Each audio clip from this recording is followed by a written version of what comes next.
লক্ষ্মীপুরে মাদকদ্রব্যের অপব্যবহার অবৈধ পাচার বিরোধী আন্তর্জাতিক দিবস পালন করা হয়েছে।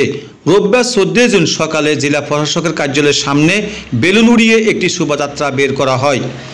শোভাযাত্রাটি ইলিশ চত্বর প্রদক্ষিণ করে পরে জেলা প্রশাসকের সম্মেলন কক্ষে মাদকদ্রব্য নিয়ন্ত্রণ অধিদপ্তর লক্ষ্মীপুর কার্যালয়ের আয়োজনে আলোচনা সভা হয়।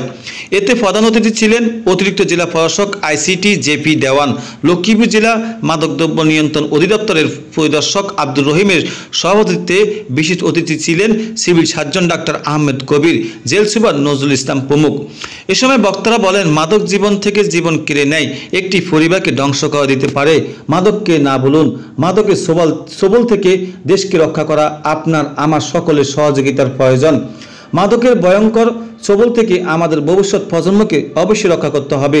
এই লক্ষ্যে সচেতনতা সৃষ্টি, উদ্বুদ্ধকরণ কর্মসূচি জোরদার এবং আইনের সর্বোচ্চ ব্যবহার নিশ্চিত করতে হবে। আইন প্রণয়ন, মাদকদ্রব্য নিয়ন্ত্রণ এবং মাদক নিরাময় কেন্দ্র স্থাপনের মাধ্যমে সরকার মাদক বিরোধী কঠোর অবস্থান গ্রহণ করেছে। অনুষ্ঠান শেষে শিক্ষার্থীদের অংশগ্রহণের আয়োজিত রচনা চিত্রাঙ্কন প্রতিযোগিতা বিজয়ী ছাত্রছাত্রীদের মাঝে পুরস্কার ও সনদ প্রদান করা হয়।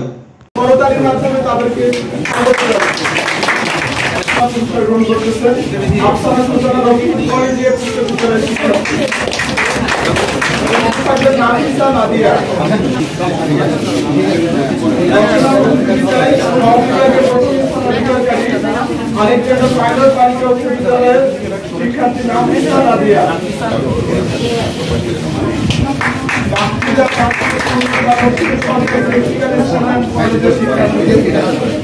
দ্বিতীয় স্থান অধিকারী আফসার খাতুন।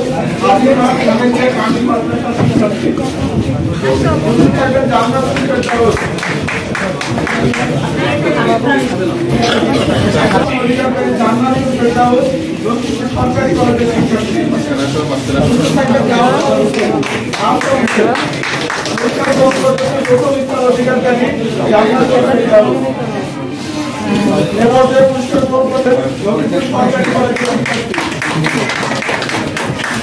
শিউলি আক্তার আয়েশা।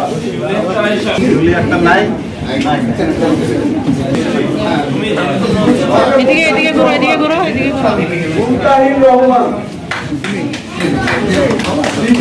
হ্যাঁ, ওকে স্যার। আর পোষা দিবা। আচ্ছা ঠিক আছে, পোষা দিবা।